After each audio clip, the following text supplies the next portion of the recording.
Warzone 2, DMZ, and Modern Warfare 2 multiplayer have Season 2 coming out on February 15th. We are going to be covering everything they've announced to be changing on February 15th in this video. Make sure to stick around through the whole thing so you don't miss a single detail. As for crashes and stability, basically, they're working on it, but nothing specifically has been said about whether or not things like dev errors are gonna be completely fixed, and if I were you, I'd assume that's not gonna happen. When it comes to audio, they recognize that they messed up big time when it comes to the audio, and let me tell you, it's kind of crazy what they did and why it's so messed up. Basically, what happened is those big, thick walls that you would have on regular buildings are supposed to block footsteps from people outside that are pretty far away, right? That would sound correct. However, what happened is that smaller items like staplers and rags that can be found sporadically throughout the map were actually having the exact same effect.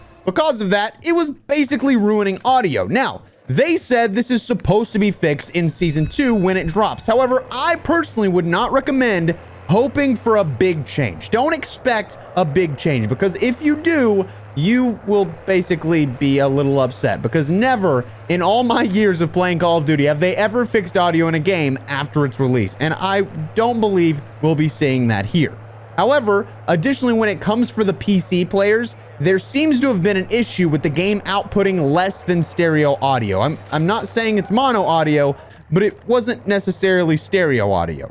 So what they did is they've now added in a button to fix that, to force stereo audio on your PC. So if you're a PC player and you've been having a ton of issues, this should fix your problem. As for the UI, thank God they improved the camo navigation menu. They did some social tab polishing. They added a new My Bundle screen like they did in Warzone 1. They added reticle previews in the store and gunsmith, which means there's no more wondering as to whether or not the reticle that you're buying is going to look like garbage. And they restored the instant speed of the recent players menu and the status refresh of your friends. Now, you might be asking yourself, what is the instant speed of recent players? Yeah, I know. I was a little confused on that one as well. But basically what that means is when you get out of a game, it was taking forever for you to see whether or not this last person was in your game. So if you found, say, a cheater or someone you wanted to be friends with, you couldn't find their name. With a cheater, you couldn't report the cheater. So that was kind of a big deal. Because usually what happens in game is that you'll die to a cheater, but you won't get the opportunity to spectate them long enough past the kill cam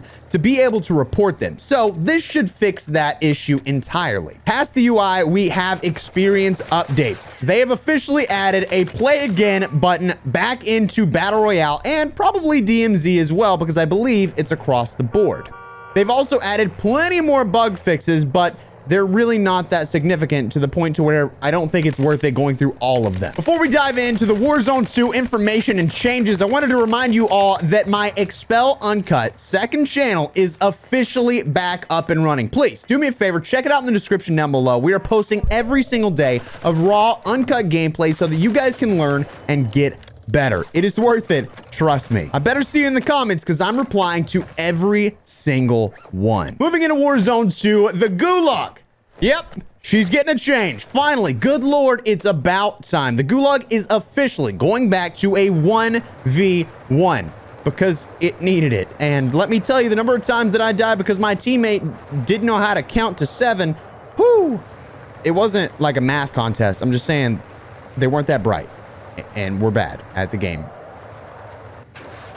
I sound really mean right now. They also are adding various weapon types. We're saying assault rifles, LMGs, SMGs, stuff like that. I think they're removing shotguns as well because, well, those were actually kind of annoying that you could die in one bullet, but it is what it is. Now, you will still have your pistol as your secondary in the Gulag, and the Gulag will have cash in the arena now. This means instead of camping back in a corner, you're going to want to push up because now the armor satchels are being removed, which we'll talk about later. Cash will be taking its place, allowing you to rack up cash even when you're in the Gulag. And on top of that, if you win the Gulag, which I didn't know this was a thing before, but you can actually get more cash from getting that win as well, which is huge. Speaking of cash, the cash economy is changing immensely. First of all, ground loot cash minimum is now going to be $800 and cash register minimum is going to be $500. This is up from 100 before, which was making it such a pain in the rear to get cash and buy back your teammates or buy a loadout or buy a gun or buy literally anything.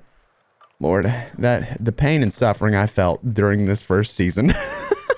However, on the flip side of that, regular supply boxes and legendary supply boxes are no longer going to carry cash. So you're going to have to go places that make sense for there to be cash. As for looting and your inventory, there will be no more bag looting on dead bodies. This means that loot will pop out onto the ground like it did in Warzone 1. However, you are still going to have a backpack. I want that to be clear. There is still going to be a backpack system on your body. However, that backpack in and of itself will never change. You can no longer get medium backpacks and large backpacks. There are only small backpacks, or at least that's how it seems. They didn't say that necessarily that you wouldn't start with a medium backpack or a large backpack, but I'm pretty sure it stays as small. So we're going to go with that. As for your loadouts, they are getting a massive change. First of all, customizable perk packages. Yep, they're finally coming in after, for some reason, a whole season of Warzone 2, but they are here. However, there will be a reduced pool of available perks in the custom packages. Primary weapons are also getting cheaper at the buy stations, and loadout drops are also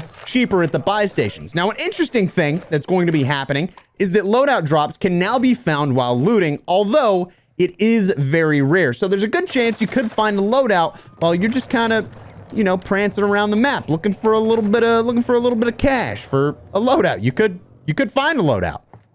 That would be cool. And lastly, the public loadout drop events are now going to be happening twice. No more just one loadout with 6 loadouts dropping. There is now going to be 2 public loadout events in the first circle and in the 5th circle. I would assume they're basing it off of the timings of Warzone 1, so it should be very similar to how it felt when you were playing in Caldera. Like I said earlier, 3-plate vests are now being removed. Thank God, because it didn't make any sense. And let me tell you, my friend Pipe would not take on a gunfight without a 3-plate vest. So thank goodness, because I want to get more eliminations. And every time I play duos with this man, he says, nope, I don't want, I don't know. Don't have a 3-plate. Not a 3-plate yet. So I'm good. Thank God. What this means for you and me is that there's no more wondering if someone has a 2-plate or a 3-plate vest. This should be a much more even playing field, and there's no questioning it overall, so that means you can get right into the action. Now for this next topic, don't worry, advanced movement is not coming back. Slide canceling, not gonna happen, but there are some changes to the movement within Call of Duty Warzone 2. First of all, you can now bust through doors while plating as if you were sprinting. So if you're slotting those puppies in, you aren't gonna run into the door like someone that doesn't know how to open a door anymore, because who doesn't know how to open a door? What's going on there? On top of that, they've also increased your movement while plating, allowing you to move just a little bit quicker. Now, if this means we're moving just as fast as when we're regularly running or regularly walking, I'm good with that. But if it's still slower, I don't know. We'll see what happens. As for buy stations, there are now going to be more spawn locations. However, they did say the locations have also been adjusted and that they're going to be static. So it's a little bit confusing. My assumption is that buy stations are going to always be on the map in the same place, but it may not be that. They've made the wording of this very confusing. However, within buy stations, you can now get unlimited loadout drop markers. Thank God, because oh my goodness, every time I go to buy a loadout and I've got like 12 grand, I can't buy it. What's going on there? Why was that not? Why am I only allowed to buy one in the first place? I wish that they would change it to where you could buy unlimited UAVs, or at least just like 5 of them. Put 5 of them in a buy station. I feel like that makes sense. They also didn't mention bird's eye at any point during this, so we'll see what happens with that, because maybe that's kind of why they chose to not do that, but we'll see what happens. As for strongholds and black sites, there are some massive changes inbound. Of course, Infinity Ward and Raven Software know that it's a big deal in the game. It changes the dynamic of the match entirely. So because of that, and because there's no more backpacks and things of that nature, well, they had to change up the loot that's going to come within Strongholds and within Black Sites. So expect changes with the Juggernaut and whenever you defuse the bomb within the Strongholds. Be aware of that, because things could get weird if you're looking for a backpack in there, because they don't exist. And thank God, as for the AI damage, it's been changed. However, they didn't say how.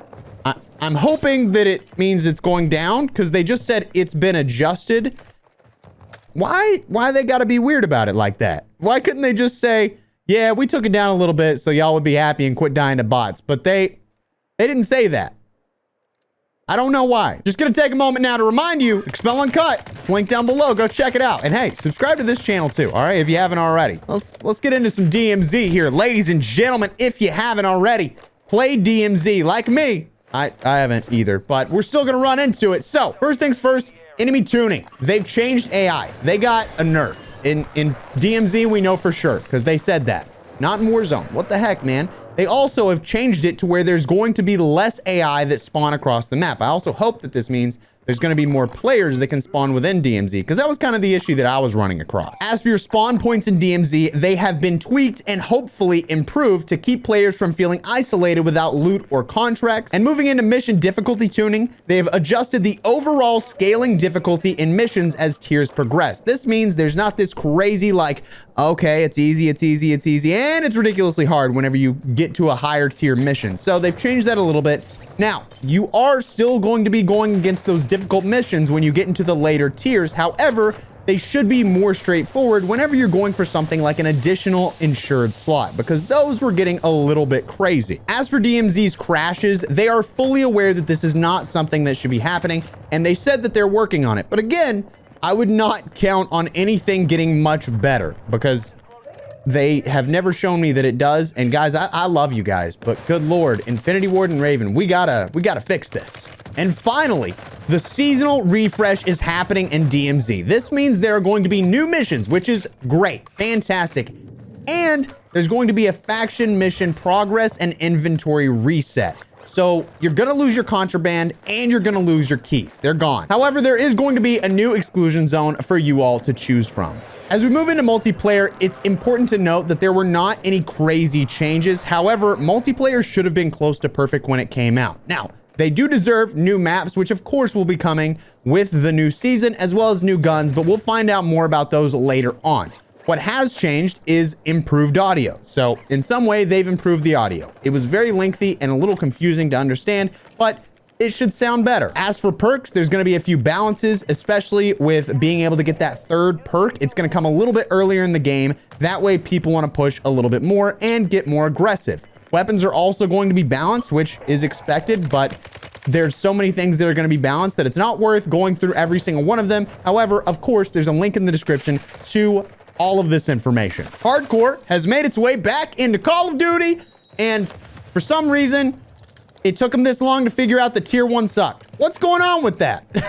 And last but not least, rank play is finally on the way with season 2. However, it should have been here with season 1. We're not going to argue with it, okay? It should have been here. Should have been a staple. Should always come out with the game, but we can't fuss about it because no one's ever going to listen to us. However, the cool thing about this is they actually did it in partnership with Treyarch, meaning if you loved League play, you're probably going to love the rank mode within Call of Duty Modern Warfare 2. And that's it. Let me know in a comment what you think about all these changes. And hey, check out Expel Uncut. I feel like I'm a broken record. Go look. God dang it.